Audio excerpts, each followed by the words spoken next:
Hello and welcome to मद्दे मुकाबिल। मैं हूं रबिया खान और मेरे साथ मौजूद हैं रऊफ क्लासरा। सबसे पहले नजर डालते हैं आज की कुछ अहम न्यूज पर। बानी पीटीआई 1.5 साल बाद जेल में तन्हा। जुमेरात को फैमिली मेंबर्स, वकील, पार्टी रहनुमाओं और दोस्तों में से कोई मुलाकात के लिए ना आया। पार्टी रहनुमाओं जेल हुकाम के एक दूसरे पर इल्जामात, जबकि दूसरी जानिब मरियम नवाज ने जानवरों के साथ सियासी पार्टियों के इलाज का बयान देकर नई बहस छेड़ दी। पीटीआई पर नाम लिए बगैर मुंह और पांव की बीमारी का तंज कर दिया। इसके अलावा पीआईए की फरोख्त में निजकारी कमीशन बुरी तरह नाकाम। कौमी असेंबली निजकारी कमेटी मेंबरान कमीशन नाअहली पर फट पड़े। पीआईए निजकारी कंसल्टेंट के अखराजात की तफसीलात तलब।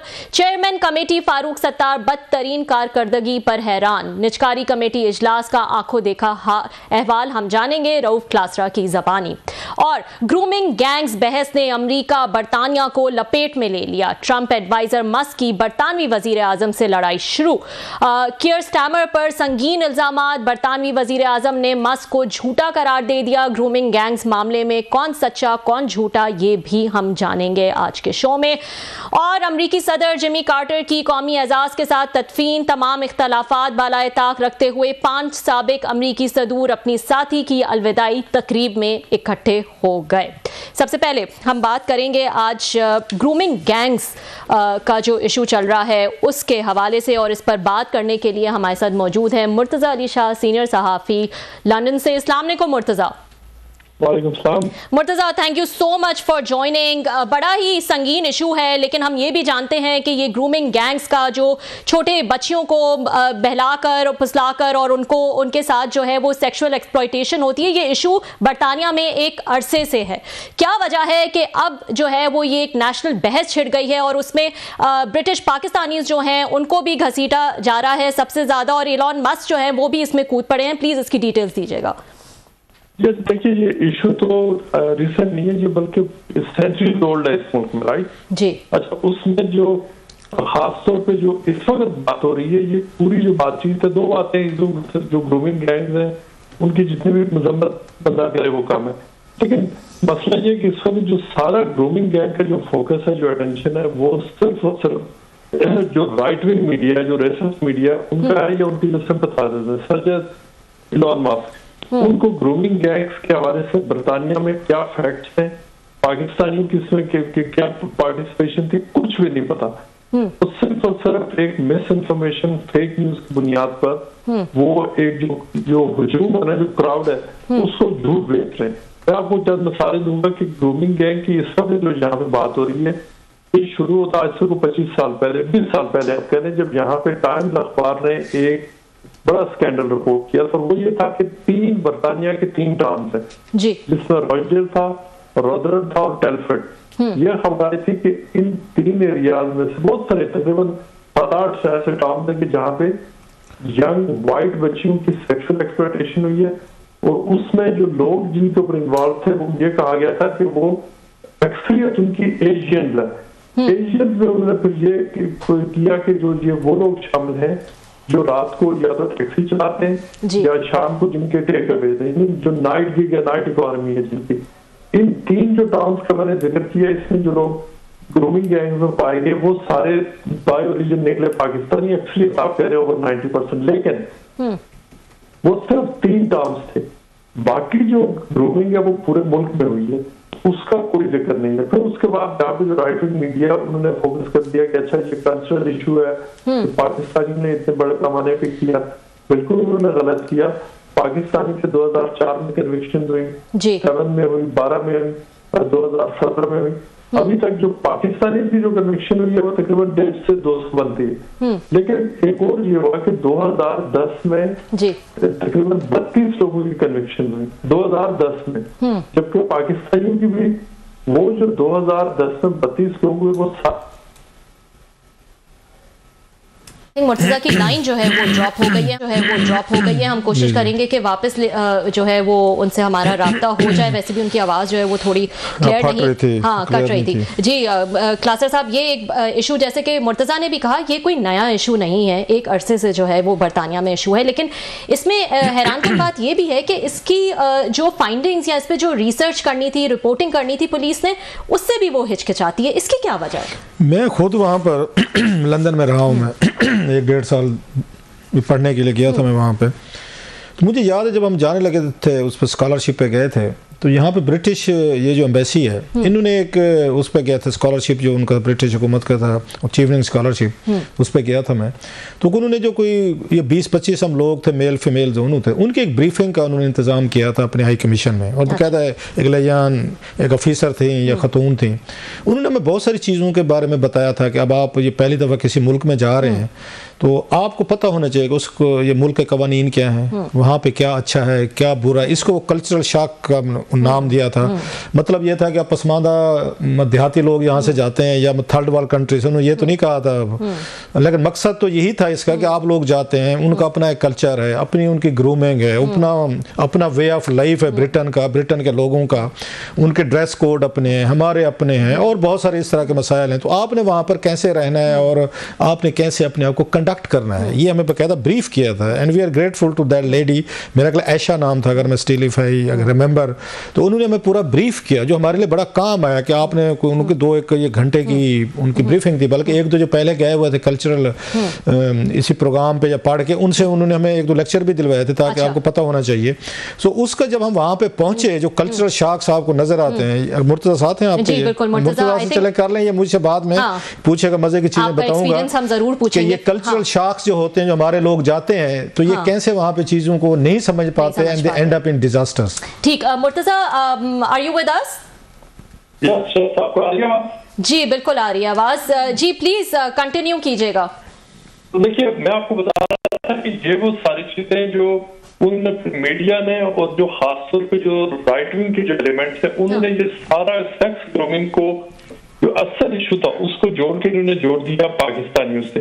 पाकिस्तानियों की इसमें जरूर पार्टिसिपेशन थी, लेकिन मुख्तलिफ जो स्टडीज हुई है 2015 की है, 22 की है, 10 की है, उसमें एक चीज बहुत वाज़ेह और होम ऑफिस की आज से सिर्फ तकरीबन 2 से 2.5 साल पहले की एक अपनी स्टडी है जिसमें होम ऑफिस ने ये कहा कि ये बात गलत है कि पाकिस्तानियों को सेक्स ग्रूमिंग से जोड़ा जाए। जो होम ऑफिस की अपनी स्टडी है उसके मुताबिक जो तकरीबन 45% अभी तक जो ग्रूमिंग हुई है वो वाइट कम्युनिटी के लोगों ने की है, तकरीबन 45%, जो उसमें तकरीबन 17% जो ब्लैक्स हैं उनकी बनती है, और तकरीबन 13% जो एशियन या ब्रिटिश एशियन, जिसमें पाकिस्तानी भी हैं, हिंदूज भी हैं, सिख भी हैं श्रीलंकन, लेकिन टारगेट सारा बना दिया गया किसको, पाकिस्तानी। मुर्तजा क्या वजह बनी है? आप जो बता रहे हैं कि सब कम्युनिटीज़ के साथ ये प्रॉब्लम रहा है, एक तो मैं वही कहूँगा कि इट्स वेरी अनफेयर कि जिस मुल्क में जाते हैं हम लोग जाते हैं एज एन इमिग्रेंट जाएँ, एज ए वक्ती तौर पर जाएँ, तो वहाँ की सोसाइटीज़ के लोकल नॉर्म्स जो हैं या कवानीन है हमें उसकी रिस्पेक्ट करनी चाहिए। हैविंग सेड ऑल दिस, तो क्या वजह बनी है कि सिर्फ पाकिस्तानी या मुसलमान ही क्यों इसका फोकस हो गए? आप बता रहे हैं और भी उसमें कम्युनिटीज़ थी, व्हाट्स द रीज़न? तो क्या कोई ये ब्रिटिश माशरे में या वहाँ के ये मीडिया में पोलिटिकल सर्कल्स में तो Pakistanis are becoming a symbol of, मैं सख्त लफ्ज़ होगा, हेट्रेड।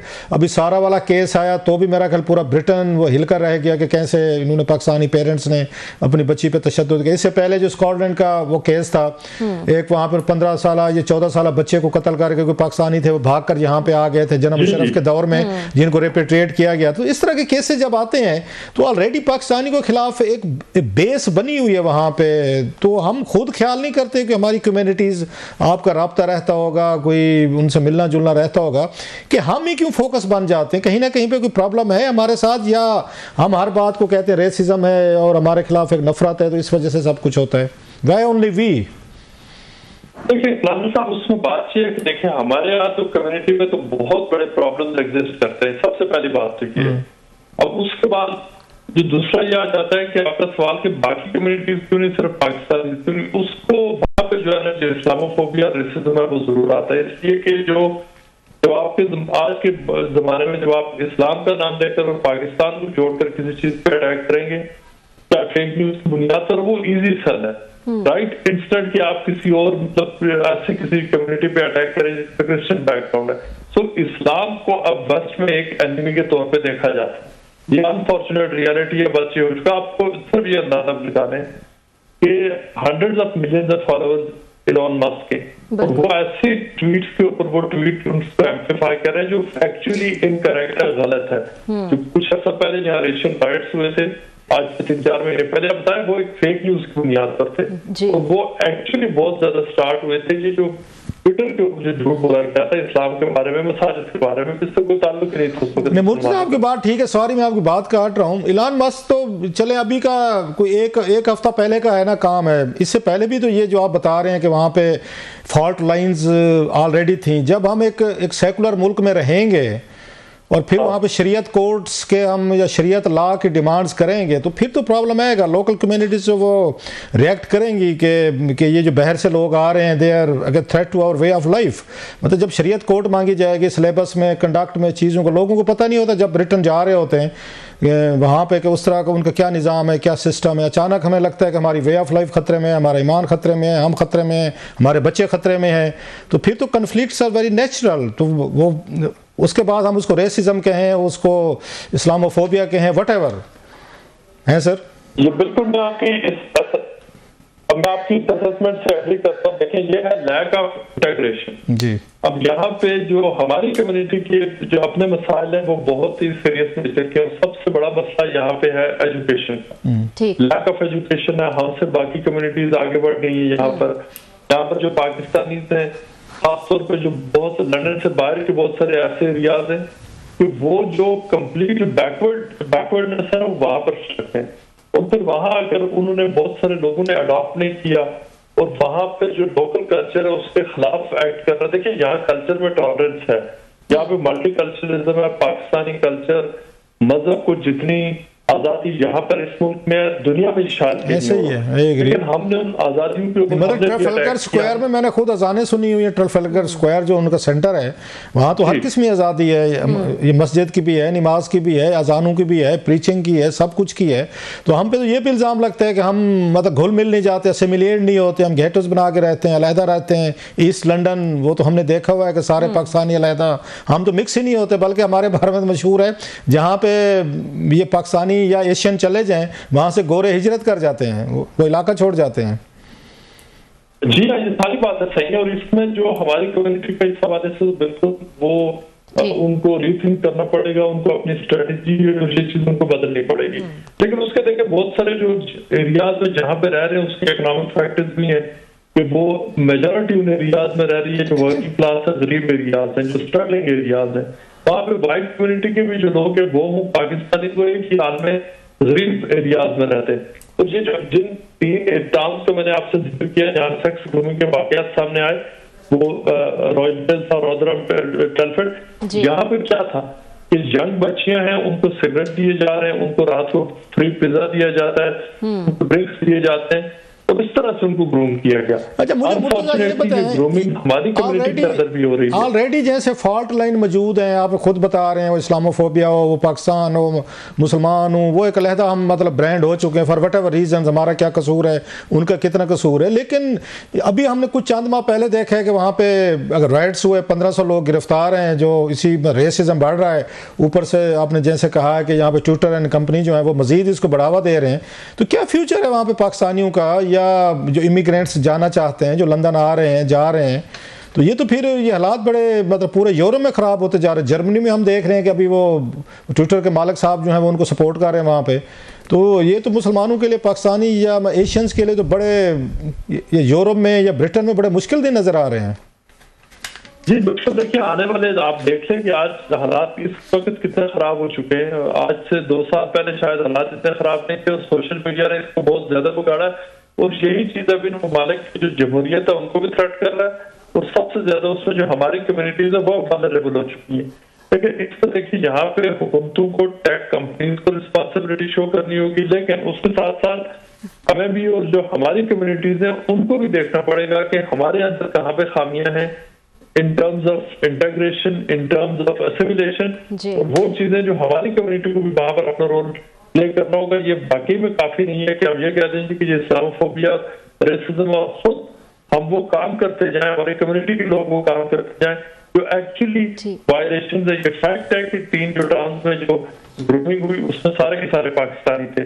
अनफॉर्चुनेटली ये हुआ और उसके कॉन्सिक्वेंसेस यहाँ सारी कम्युनिटी को भुगतने पड़ रहे हैं। बहुत शुक्रिया Murtaza, thank you very much, आपने लंदन से ज्वाइन किया हमें। Thank you so much Murtaza for joining.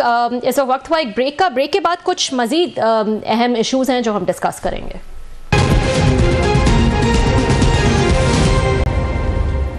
Welcome back नाजरीन, एक और इशू पे इस वक्त बात करेंगे। इस वक्त हमारे साथ अनवर इकबाल साहब, सीनियर सहाफ़ी हमारे साथ मौजूद हैं फ्रॉम वाशिंगटन DC। अस्सलाम वालेकुम अनवर साहब। Thank you so much Anwar साहब फॉर ज्वाइनिंग। आपसे जानना चाहेंगे, ट्रंप जब से आ रहे हैं और 20th को जो है वो उनकी वोट टेकिंग भी है, डिफरेंट स्टेटमेंट्स, एग्रेसिव स्टेटमेंट्स बहुत ज़्यादा नज़र आ रही हैं, चाहे चाइना के हवाले से हों, चाहे कनाडा को मर्ज करने के हवाले से हों, या फिर ग्रीनलैंड और पनामा कैनाल के कंट्रोल के हवाले से हों। काफ़ी अग्रेसिव फॉरेन पॉलिसी, और फिर उनके साथ उनको सपोर्ट करने के लिए एलन मस्क जैसे लोग भी शामिल हैं, जो कि आग में जो है वो तेल छिड़कने का भी काम कर रहे होते हैं। पाकिस्तान को कितना परेशान होना चाहिए Trump administration, upcoming Trump administration से? देखिए, पहली बात तो यह है कि ट्रंप का एक स्टाइल है पॉलिटिक्स में, आपने भी देखा, तो काफी पुराने हो गए। जब पहला ट्रंप गुजरा उसमें भी, उसके बाद जब अपोजिशन में थे उस दौरान भी, वो एक गैर रिवायती सियासतदान है। तो वो इस बात पे बिलीव करते हैं कि पहले बहुत सख्त बातें करते हैं, फ्रंटल अटैक करते हैं, हमला कर देते हैं, और उसके बाद फिर नेगोशिएट करते हैं आगे बात। असल जो उनका मोटिव होता है वो बाद में सामने आता है। और तो जो यहाँ जो कुछ कहा जा रहा है वो यही है कि ज़ाहिर ट्रंप को ये पता है कि कनाडा जो है वो अमेरिका का एक 51st स्टेट नहीं बन जाएगा, अमेरिका को ज्वाइन नहीं कर लेगा। द ग्रीन लैंड हालांकि बहुत बड़ा है, इनके सबसे बड़े सूबे अलास्का से भी बड़ा, लेकिन आबादी बहुत छोटी है, शायद सिर्फ 56,000 है। लेकिन चूंकि वो डेनमार्क के पास है और डेनमार्क एक नेटो अलाई है, तो ये डेनमार्क पे हमला भी नहीं कर सकेंगे। अमेरिका में बहुत बड़ा बैकलैश होगा, लेकिन वो इनके जो कुछ मोटिव हैं उस पर वो नेगोशिएशन करेंगे। मसलन कनाडा से जो ये कह रहे हैं कि हम हर साल $200 बिलियन खर्च होते हैं, उस पर वो नेगोशिएट करेंगे, उसके बदले कोई कंसेशन मांगेंगे, शायद कैनेडियन ऑयल को ज्यादा एक्सेस मांगे, शायद टैरिफ लगाएं, कुछ भी करें, क्योंकि इनका हमेशा फोकस होता है बिजनेस को। ग्रीनलैंड में भी आपको पता है कि वो जो क्या एक खास मटेरियल होता है जो क्या कहलाता है, गुड अर्थ से क्या कहलाता है, जो वो जो बैटरीज में इस्तेमाल होता है, वो बहुत ज्यादा मकदार में है, तो उसको एक्सेस मांगेंगे। अमेरिकन कंपनियों के लिए इजाजत मांगेंगे वहां जाके बिजनेस मतलब खोदने की और काम करने की, वहां से रॉ मटेरियल लाने की। तो सबको ये पता है कि ये तो बयान की जगह है, एक्शन उसके बाद में होगा और वो वाज़ा होगा उनकी पावर में आने के कुछ अर्से बाद। एक बात और भी होती है कि ट्रंप हमेशा लास्ट, आपने भी देखा था, एक ए टीम लाते हैं जो इस तरह लगता है कि जैसे वो बिल्कुल ही एक्सट्रीमिस्ट हैं और सारी तबाही मचा देंगे, और साल 1.5 साल के अंदर ए टीम के सारे लोग फौरी हो जाते हैं, फिर बीच में मॉडरेट को इनको ला के रखते हैं। तो अभी तो ये उनका पहला स्टेज है, दूसरे स्टेज में चीजें वाज़ा होंगी। रही बात पाकिस्तान की, तो पाकिस्तान के हवाले से मैं समझता हूँ कि अभी देखिए कि सरकार की बयानबाजी की है, लेकिन उसमें ज्यादातर जो उनके ग्रेनल साहब, रिचर्ड ग्रेनल, उनके बयान ज्यादा हैं। ट्रंप ने या उनकी टीम के किसी की मेंबर ने अब तक तबसरा नहीं किया है। मेरा नहीं ख्याल कि पाकिस्तान उनकी फर्स्ट प्रायोरिटी होगी। करेंगे जरूर बात, और इसलिए करेंगे कि यहाँ जो पीटीआई की टीम है वो बहुत तेज है, बहुत काम करी। आप देखें 20 को इनॉग्रेशन है ट्रंप साहब की, और अभी इस हफ्ते कांग्रेस ने नई कांग्रेस अपना हल्फ लिया है, और उन्हें ऑलरेडी 22 तारीख को पीटीआई ने एक कांग्रेसियल डिबेट रख ली है हिल पे, पाकिस्तान की सूरत हाल पे। तो ये हाईलाइट करते रहेंगे, बयान वगैरह आते रहेंगे, और अगर उसका यह है कि इसके पाकिस्तान के पास यानी हुकूमत के पास इसका एक इलाज है कि वो खुद अपनी प्रेजेंस यहाँ बढ़ाएं, क्योंकि जब पीटीआई एक्टिव रहेगी तो शोर समझता रहेगा।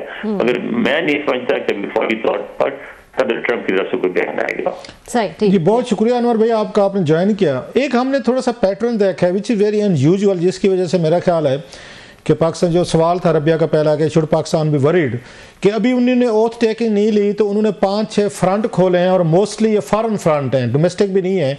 जैसे कनाडा के साथ उन्होंने सींग गड़ाए हैं, पनामा की बात हो रही है, फिर इसको ग्रीनलैंड की हो रही है, फिर अभी यूके का हमने देखा है कि उनकी कैबिनेट का हिस्सा ही हो गया ना ये जो एलन मस्क साहब हैं, यूके के प्राइम मिनिस्टर के साथ उन्होंने सींग फंसा लिए। फिर जर्मनी के जो वहाँ पे राइट विंग की पार्टीज हैं उनको सपोर्ट दे रहे हैं। फिर रिचर्ड साहब जो थे उनके हिस्से ही हैं, मुशीर हैं या जो भी हैं, उन्होंने पाकिस्तान के साथ सींग गड़ा लिए। सो हमने ये देखा 6-7 मुमालिक के साथ उन्होंने फॉरेन फ्रंट पे सींग गड़ाए हैं। सो ये कोई उनकी स्ट्रेटजी है कि लोकल डोमेस्टिक इशू से हट के अपने लोगों को जैसे हमारे यहाँ होता है डिवाल्ट किया जाए, या वाकई वो समझते हैं कि नहीं लोकल पे तो ज्यादा कर रहे हैं, लोकल पे तो ज्यादा कर रहे हैं, हर तरफ डेमोक्रेट को पुश बैक कर रहे हैं और वो अमेरिकी सरमादारों को धमका रहे हैं कि आप यहाँ इन्वेस्टमेंट वापस लाएं, नौकरियां वापस लाएं, और बहुत सारे मंसूबे बनाए हैं। और ये पूरी आपने देखा होगा जो विजन 2025 जिस पे अब उनके लोग कह रहे हैं कि अमल होगा, उस पर तो बहुत लंबा चौड़ा इकोनॉमिक प्रोग्राम है, लोकल इन्वेस्टमेंट की, लोकल बिजनेसेस की, लोकल जॉब्स क्रिएट करने की। उनका तो ज्यादा फोकस लोकल पे ही रहता है। मैं समझता हूँ कि इंटरनेशनल फ्रंट पे अगर कोई पेशरफ्त कहीं हुई तो 2 महाज पे होगी। एक तो वो समझते हैं कि उनके इतने ताल्लुकात है सदर पुतिन से कि वो यूक्रेन में जंग बंद करा सकेंगे, एक तो उसकी कोशिश करेंगे, और दूसरे इसराइल को वो देंगे मौका कि उस मसले को अपनी शराइत पे हल कर ले, गजा के मसले को। और अभी वो मुदाखलत नहीं करेंगे, लेकिन वो इसराइल जब अपने आप को उस रीजन में मुस्तहकम अच्छा, 2 ममालिक, एक और मुल्क में मैं भूल गया था सर, ये अभी उन्होंने एलन मस्क उन्होंने कह रहे थे पाकिस्तान को इमदाद के हवाले से भी उन्होंने कुछ ट्वीट्स किए हैं। अफगानिस्तान के साथ जो उनकी कोई इंपोर्ट एक्सपोर्ट हो रही है उस पर भी उन्होंने क्वेश्चन रेज किए हैं। तकरीबन 10 के ममालिक को तो उन्होंने लपेट में ले लिया। गजा की बात भी आप ठीक कह रहे हैं, यूक्रेन भी, यूरोप के साथ ही। तो उनका हमें तो यहाँ से बैठ के ये फील होता है कि वो डोमेस्टिक से ज़्यादा इस वक्त वो जो दुनिया भर के कुछ ममालिक हैं उनको पहले ठीक करना चाहते हैं, और वो भी पावर में अभी ओथ लेने से पहले उन्होंने बहुत बड़े हंगामे पैदा कर दिए हैं। अच्छा, ये बताइएगा सर कि ये लगता है कि जब पहली ब्रीफिंग होगी ये 20 जनवरी के ओथ टेकिंग के बाद, मैं जरा आपको थोड़ा सा इंटरप्ट करूं सर। देखिए उन्होंने क्या किया, बड़ी चालाकी से काम किया है। उन्होंने नई एक पोस्ट क्रिएट कर रहे हैं, एनवाय फॉर स्पेशल मिशन। अब वो कैबिनेट के मेंबर नहीं होंगे, ठीक है, तो उनको इसी काम के लिए रखा जाएगा। ग्रेनल साहब को इस तरह की बयानबाजी करते रहे, उसमें कुछ चीजों को कैबिनेट टेकअप करेगी और बहुत सौ को नहीं करेगी, लेकिन बयान दिलवाती रहेगी। अच्छा, ये जरा वो तो खैर उसमें 2 उन्होंने अपने समधी भी, मैं रिपोर्ट पढ़ रहा था कि 2 समधी जो हैं ट्रंप साहब ने उनको भी पोजीशन दी है। एक फ्रांस में शायद सफीर लग रहे हैं, दूसरे को मिडल ईस्ट में दे रहे हैं उनको। तालिबान के साथ एक साबित समधी है। जी अभी हमने देखा तालिबान के साथ भी उन्होंने टेकअप इश्यूज कर लिए, पाकिस्तान के साथ तो हो भी रहे हैं। मैं ये पूछना चाह रहा था कि जब पहली ब्रीफिंग होगी ये 20 जनवरी के बाद, कोई तवक्को की जाती है कि वहाँ पे कोई सवालात तो होते हैं, पाकिस्तानी जर्नलिस्ट होते हैं, आप भी होते हैं, दीगर भी हम देखते हैं, तो इमरान खान साहब से रिलेटेड यकीनी तौर पर सवाल होगा जिससे कुछ पता चल सकेगा कि ट्रंप एडमिनिस्ट्रेशन जो है वो क्या सोच रही है या कैसे सोच रही है। कुछ चांसेस हैं इसके कि पहले दिन ही कोई ऐसी बात हो जाए जिससे थोड़ी सी पोजीशन क्लियर हो जाए? बिल्कुल हो सकती है। देखिए ना, 2-3 आए, एक वो जो गोरा साफी है उनका, वो रायन, वो बहुत एक्टिव होता है, उसको भेजते ही है, पीटीआई का सपोर्टर है, वो उनको भेजते हैं, वो वहां जाके सवाल उठाता है वो। और वो मेरा ख्याल है कि पहले ही जो ब्रीफिंग होगी स्टेट डिपार्टमेंट की, उसे इमरान खान के हवाले से सवाल जरूर करेगा और उसके बाद फिर उसको फॉलोअप भी होगा। तो इमरान खान की ब्रीफिंग वगैरह में बातें होंगी। क्या फौरी तौर पर सदर ट्रंप की तरफ से कोई बात होगी, मैं नहीं लगता। और मैं नहीं समझता कि जो भी उनके नए स्पोक्सपर्सन होंगे वो कोई खुल के अभी बात करेंगे। पहली बात तो ये कि आपने पिछले ट्रंप को फॉलो किया तो आपने देखा कि उन्होंने डेली ब्रीफिंग ही बंद कर दी थी। वो हफ्ता 10-15 दिन में एक ब्रीफिंग करते थे और उतनी अहमियत नहीं देते थे ब्रीफिंग को। तो अभी तो कुछ भी वादा नहीं है। सब आपसे ज्यादा यहाँ जो है ब्यूरोक्रेट डरे हुए हैं। मुझे याद है जब पहले ट्रंप था तो इनके secretary of state south Asia के लिए उनसे मेरी बात हो रही थी, तो उन्होंने कहा कि भाई हमारा सबसे बड़ा कंसर्न पाकिस्तान या अफगानिस्तान नहीं है, हमारा सबसे बड़ा कंसर्न ये है कि आज सुबह जब उठेंगे तो सदर ट्रंप की तरफ से क्या ट्वीट आया वो होगा। अच्छा, आपने ट्वीट की बात की सर, अभी ये पिछले दिनों जब रिचर्ड साहब ये ट्वीट्स कर रहे थे तो शहबाज शरीफ साहब की मुलाकातें जो हैं वो इनसे हुई थी, MBS साहब से हुई थी, मोहम्मद बिन सलमान साहब से, सऊदी जो क्राउन प्रिंस हैं, और यहाँ पे खबरें इस तरह की आई हैं पाकिस्तान में कि शायद कि उन्होंने कोई ट्रंप के कैंप में उन्होंने अपने कोई तल्लुकात इस्तेमाल किए हैं कि जनाब कि ये जो खान साहब के हवाले से इस तरह की बयानबाजी है रोक की जाए, जिसके बाद रुकी भी हैं चीज़ें, मतलब हमें रिचर्ड साहब वो दोबारा एक्टिव नज़र नहीं आए। आपको लगता है कि इस तरह की डिप्लोमेटिक एफर्ट की गई है पाकिस्तान से वाया MBS साहब के जनाब आप ज़रा थोड़े से न्यूट्रल रहे पाकिस्तान के हवाले से, या जस्ट गॉसिप्स हैं जो हमारे यहाँ आपको पता है सोशल मीडिया या अदरवाइज यूट्यूब पर करते हैं? बिल्कुल हो सकता है, इसलिए कि अब पाकिस्तान की जो पहले ये था कि पाकिस्तान ही मेन अलाई था, पाकिस्तान की ज्यादा अहमियत थी, अब पाकिस्तान सेकंड रैंक में चला गया है और उससे डायरेक्ट डील करने के बजाय अमेरिका प्रीफर करता है कि जो फर्स्ट रैंक के उसके अलाइज हैं उनके थ्रू पाकिस्तान से डील करे।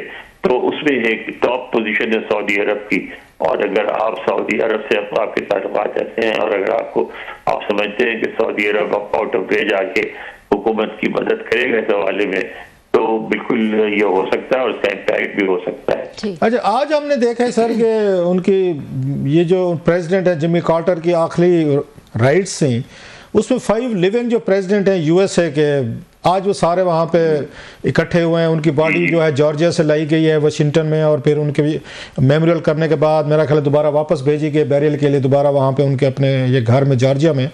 इसको आप कैसे देखती हैं? रिवायत है वहाँ पे, क्योंकि हमारे यहाँ ज़रा थोड़ी सी हमारे थर्ड वर्ल्ड कंट्रीज़ में यहाँ पे ये रिवायत इस तरह की नहीं है। वहाँ पे इतनी मुखालफत, इतनी बिटरनेस के बावजूद हमने जैसे देखा ट्रंप साहब और ओबामा साहब साथ बैठे थे, कमला हैरिस भी थी, जो बाइडन भी थे, उसके बाद क्लिंटन भी थे, हिलरी क्लिंटन, जिनके साथ ट्रंप साहब के और बाकियों के बड़े वो रहे हैं इश्यूज़ भी रहे। तो ये रिवायात हैं अमेरिका की कि अपने साबिक प्रेसिडेंट को इतनी इज्जत एहतराम के साथ वो उनको सेंड ऑफ करते हैं, या मतलब उनकी आखिरी उनकी रसूमात उनके अदा की जाती है। हमारे यहाँ तो ऐसा कोई कल्चर नहीं है सर। नहीं, यहाँ तो है। आपको याद होगा डेमोक्रेट जो सबसे ज्यादा जिस प्रेसिडेंट के खिलाफ रहे हैं वो है जो थे निक्सन, लेकिन निक्सन के जनाजे में मैंने देखा इसी तरह सारे सदर जमा हो गए थे, और हालांकि उस वक्त हुकूमत भी डेमोक्रेट की थी, ट्रंप भी थी, मुझे याद नहीं आ रहा है, लेकिन सारे सदर डेमोक्रेट और रिपब्लिकन दोनों जमा हो गए थे। यहाँ तो बहुत होता है, यहाँ शादी ब्याह में भी जाते हैं, कोई फंक्शन हो तो उसमें भी जाते हैं, सोशल कॉन्टैक्ट भी खत्म करते हैं। बहुत शुक्रिया brother, very kind. Thank you so much Anwar Iqbal साहब for joining us and giving us all the details। वक्त हुआ एक ब्रेक का, ब्रेक के बाद एक और अहम इशू डिस्कस करेंगे।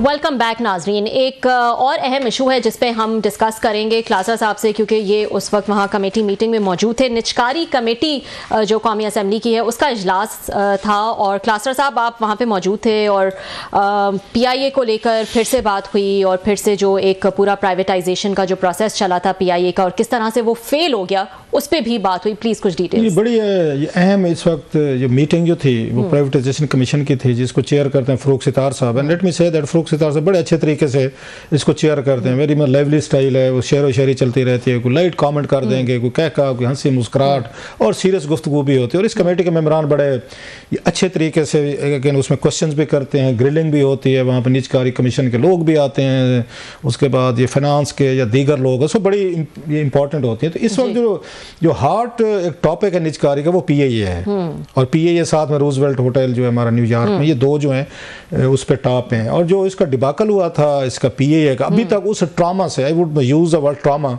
उस ट्रामा से कमेटी नहीं निकल पाई। वो आज वाले भी बड़ा उस पर ऑब्वियस थे जिस तरह सवालात, वो स्पेशल शहर का इमरान साहबा हैं, सबा सादिक साहबा हैं, उन्होंने बड़े अच्छे सवालात भी किए, और उन्होंने स्पेशल शहर का इमरान साहबा जो है पीपल्स पार्टी के मेरा ख्याल सेनेट उसमें हैं, वो MNA हैं, उन्होंने बहुत सारे ये रेलिवेंट क्वेश्चन उठाए। और उनकी बात भी ठीक थी कि जिस तरीके का PIA के बिडिंग को मजाक बनाया गया है और इसका इंसल्ट की गई है, मॉकरी वो की गई है, ये कैसे हुआ सारा कुछ। सो मुझे ये फील होता है कि अभी तक कमेटी मेंबरान जो है सदमे से नहीं निकल सके कि भाई वो शॉक, ये पहली दफ़ा मैंने कोई कमेटी देखी जो शॉक में है और अभी तक है, वो नहीं निकल पा रही कि भाई साहब ये हुआ क्या है, ये कैसे हुआ है, हमें समझाएं तो सही कि इतनी बड़ी एयरलाइन है उसको 10 अरब रुपए में, तो जैसे शहर के इमरान साहब ने कहा, एक प्लाट के बराबर की कीमत लगा दी। और ये ख्वाजा शिराज महमूद साहब ने बात की कि आपने एक जाके प्रॉपर्टी डीलर ही आपको मिले हैं ये एयरलाइन बेचने के लिए। So everybody was in a shock, वो सदमे में थी। खैर उसकी जो ब्रीफिंग दी उन्होंने वहाँ पर ये कैप्टन उस्मान बाजवा साहब जो हैं, और उन्होंने आज एक्सप्लेन किया कि क्यों चीज़ें नहीं हो सकी। एक तो ये खबर है इसमें कि इन्होंने IMF से रब्ता किया है, कुछ 2-3 शराइत थी जो वो IMF के साथ अटैच थी। IMF इजाज़त देती तो ये कर सकते थे, अच्छा। ना देती तो PA प्राइवेटाइजेशन में प्रॉब्लम थे, तो IMF ने इनको 2 चीज़ों पे अलाउ कर दिया जो इनके लिए बहुत बड़ा एक रिलीफ है। अच्छा। सो तो इनके दोबारा PA जो है ना उसके लिए पेश की जा रही है। एक नए सिरे से अखबार में इश्तिहार आ रहा है, ऑक्शन के हैं या बिडिंग के हैं कि एक दोबारा एक्सप्रेशन ऑफ इंटरेस्ट इसमें आएगा, फिर पार्टीज को इनवाइट किया जाएगा, आप आए बिडिंग करें। अब क्या नई चीजें हो रही हैं 2-4 जो आपकी दफा हो रही हैं, और अभी भी आज भी बताया गया स्टिल बहुत सारे क्वेश्चंस हैं, उस पर सवालात हैं कि ये कैसे इस पूरे प्रोसेस को आपने खराब किया, ह्यूमिलिएट किया, इंसल्ट की गई है। मसलन एक चीज अब 2 चीजें थी जो इसमें नहीं हो रही थी। एक तो 45 बिलियन रुपीज की लायबिलिटी थी, वो हुकूमत पाकिस्तान ने लेनी है, अब वो लेगी, IMF ने अलाउ किया। दूसरा GST का मसला था कि ये जो बिडर्स है वो ये कह रहे थे कि हम जहाज जब नए लाते हैं या लीज पे तो हुकूमत पाकिस्तान जो है ये 18% GST लेती है। तो ये जो अगर बाकी उनके जो राइवल्स उनकी पार्टीज हैं या उनके एयरलाइंस है वो नहीं लेती, अगर उनके मुल्क में नहीं लेती, सो इनके लिए फिजिबल नहीं होगा, इनके लिए वो चीज़ें नहीं होंगी। सो जो मेन चीज़ थी जो अभी तक किसी को नहीं समझ आ रही, आज भी क्वेश्चन किया गया जिसकी वजह से ये सैबोटेज हुई है PA के निजकारी, वो ये थी कि इस पे 800 अरब रुपए का वो कर्जा था जो लायबिलिटी थी। इन्होंने क्या काम किया, इन्होंने 600 बिलियन रुपीज जो है इन्होंने तो एक एक कंपनी बना के उसकी तरफ शिफ्ट कर दिए। अच्छा टोटल जो बनते, और साथ में जो एसेट हैं PA के वो तकरीबन 145 बिलियन के करीब बनते हैं, 150 अरब। अब 150 अरब के आपके एसेट हैं और साथ में 200 बिलियन रुपीज की आपने लायबिलिटी आपने दिखा दी। मतलब ये कि 45 या 46 अरब रुपया जो है ना वो भी बिडर ने लेना था। तो बिडर कह रहा था भाई हमें क्लियर करके दे, हम क्यों ये 45 बिलियन की हम लायबिलिटी लें। उस वक्त इसी वजह से बिडिंग की अच्छी प्राइस नहीं है, अदरवाइज इसकी प्राइस ज्यादा आनी चाहिए थी। जिस पे क्वेश्चन उठते हैं कि आप लोगों ने क्या पॉलिसी बनाई, तो सवाल ये हुआ था कि अगर आपने 600 बिलियन रुपीस जो है वो उठा लिए हैं और अब आपने उसमें से 155 या 150 बिलियन के एसेट हैं आपके पास जो उस बिल्डर को जाने हैं, बाकी 45 बिलियन भी कर लेते। जहां पे आपने 600 अरब रुपए अपने पास मतलब हुकूमत पाकिस्तान ने कर्जा ले लिया लायबिलिटी, तो 45 अरब और भी ले लेते। आपने क्यों 45 अरब रहने दिए, जिसकी वजह से कोई बिल्डर नहीं आया आगे। उन्होंने हम क्यों है कि आपको पैसे भी दें, हम लायबिलिटी भी वो क्लियर करें। अब उनको अलाउ किया गया है कि आप ये 45 बिलियन जो है ये दोबारा उसमें जाएगा, जो काम पहले करना चाहिए था। अब जरा आप अंदाजा करें, इतने इंसल्ट कराने के बाद, बेइज्जती करवाने के बाद, दुनिया भर में मजाक बनने के बाद वही 45 अरब जो है अब हुकूमत पाकिस्तान पिक करेगी, जो कि पहले ही ने उसी वक्त इनको 650 बिलियन कर लेना चाहिए था। और बाकी आपको एसेट 150 या 55 बिलियन के जितने भी हैं वो ऑफर करके आपको अच्छी ऑफर मिल सकती थी। बहरहाल इस पर बहुत सारी लंबी बात हो सकती है, हम करते रहेंगे अच्छी खासी। बिल्कुल बिल्कुल, हाँ इसमें मजीद डिटेल्स आपसे लेंगे, लेकिन आज के लिए इतना ही। नाजरीन आपसे मुलाकात होगी पीर के रोज। Thank you.